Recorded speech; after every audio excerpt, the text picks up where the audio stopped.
Assalamualaikum warahmatullahi wabarakatuh. Hello everyone. Let me introduce myself. My name is Erina Octaviani. I'm from 5D. Now I'm making video for assignment from philosophy education subject. Di sini saya akan membahas aliran-aliran filsafat pendidikan.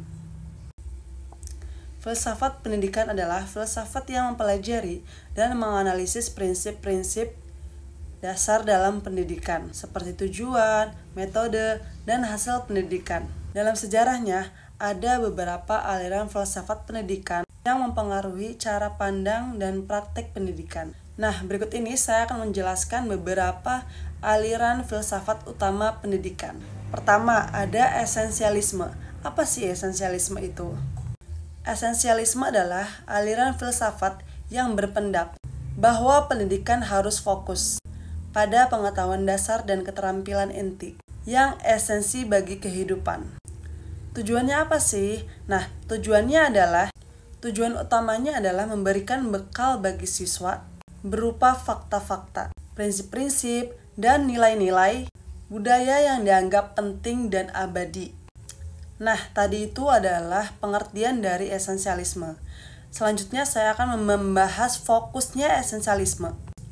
Nah, kurikulum esensialisme biasanya menekankan pada mata pelajaran seperti matematika, sains, sejarah, dan literatur klasik.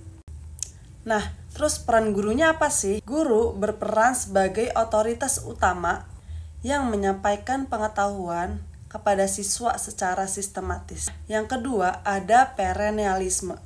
Pengertian perennialisme menekankan pada ajaran-ajaran yang dianggap universal dan berlaku sepanjang masa. Pendidikan menurut aliran ini bertujuan untuk mengembangkan kemampuan berpikir rasional dan logis, serta memahami kebenaran-kebenaran yang tidak berubah. Nah, kemudian fokusnya apa?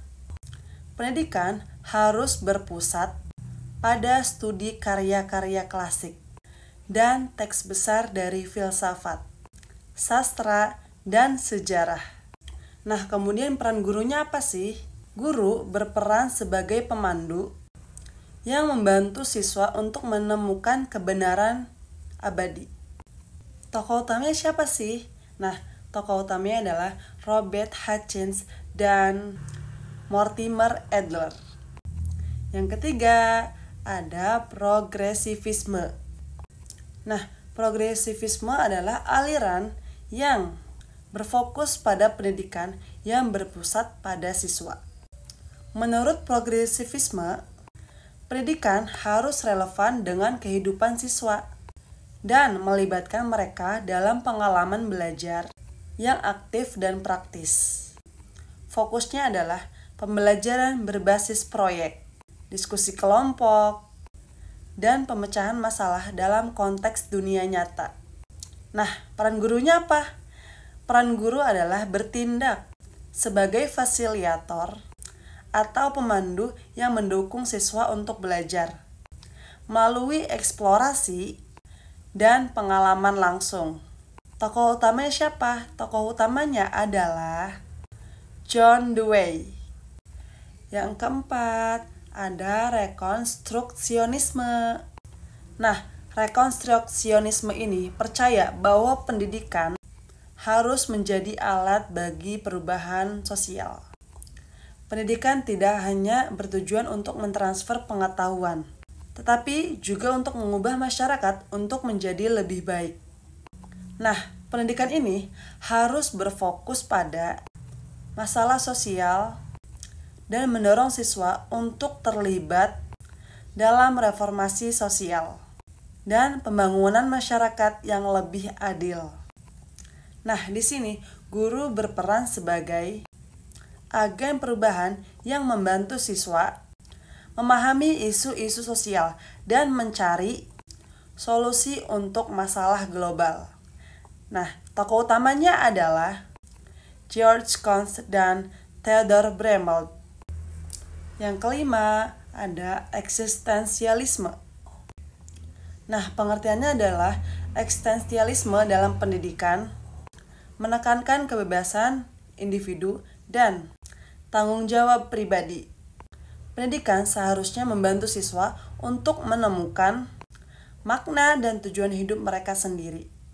Nah, fokusnya pendidikan ini bersifat personal dan subjektif dengan menekankan pada kebebasan pilihan, kreativitas, dan pengembangan diri. Nah, di sini guru membantu siswa untuk mengeksplorasi identitas dan pilihan mereka, mendukung pengembangan kemandirian dan otentisitas. Tokoh utamanya adalah Jean-Paul Sartre dan Søren Kierkegaard. Dan yang keenam ada pragmatisme. Pragmatisme menekankan bahwa kebenaran adalah relatif dan pendidikan harus berfokus pada apa yang berfungsi dalam praktik. Pendidikan harus menyesuaikan perubahan zaman dan kebutuhan masyarakat. Fokusnya pembelajaran ini melalui pengalaman dan eksperimen, serta penekanan pada relevansi materi pelajaran terhadap kehidupan sehari-hari. Nah, di sini guru bertindak sebagai pembimbing yang mendorong siswa untuk belajar melalui pengalaman langsung dan eksperimen. Tokoh utamanya adalah John Dewey dan William James. Yang ketujuh, ada konstruktivisme. Apa sih konstruktivisme? Nah, konstruktivisme percaya bahwa pengetahuan dibangun oleh individu berdasarkan pengalaman mereka. Pembelajaran adalah proses aktif di mana siswa membangun pemahaman mereka sendiri. Fokusnya pembelajaran ini bersifat personal, di mana siswa aktif membangun pemahaman berdasarkan pengalaman sebelumnya. Nah, guru berperan sebagai fasilitator yang membantu siswa untuk membangun pengetahuan mereka sendiri melalui eksplorasi dan diskusi. Nah, tokoh utamanya adalah Jean Piaget dan Lev Vygotsky. Dan terakhir yang ke-8 itu ada humanisme. Pengertiannya adalah humanisme dalam pendidikan berfokus pada pengembangan penuh individu, baik secara intelektual, emosional, maupun moral. Nah, pendidikan seharusnya membantu siswa untuk mengembangkan potensi mereka secara penuh. Nah, fokusnya adalah pendidikan yang berpusat pada siswa dengan penekanan pada pembentukan karakter, perkembangan moral, dan kesejahteraan emosional. Nah, di sini guru bertindak sebagai mentor yang membantu siswa untuk mengembangkan potensi mereka secara holistik. Maksudnya membantu seseorang untuk berkembang secara menyeluruh, mencakup aspek diri mereka, baik dari segi intelektual, emosional, fisik, sosial, maupun spiritual. Pendekatan dalam holistik pendidikan bertujuan untuk memastikan bahwa setiap siswa tidak hanya berkembang dalam satu dimensi, seperti pengetahuan akademik, tetapi juga dalam aspek lain yang membentuk kesejahteraan dan kualitas hidup mereka secara keseluruhan. Penjelasan yang lebih lanjutnya itu adalah ada intelektual, emosional, fisik, emosional, dan spiritual. Pendekatan holistik ini memandang siswa sebagai individu yang kompleks, dan pendidikan yang baik adalah pendidikan yang mendukung perkembangan setiap aspek tersebut agar mereka dapat mencapai potensi penuh dan menjadi individu yang seimbang serta bahagia. Nah, balik lagi yang intelektual itu, apa sih intelektual? Nah, intelektual mengembangkan kemampuan berpikir kritis, kreativitas, dan pengetahuan akademik. Nah, terus emosional. Emosional di sini meningkatkan kecerdasan emosional, seperti kemampuan mengelola emosi, empati, dan membangun hubungan yang lebih sehat.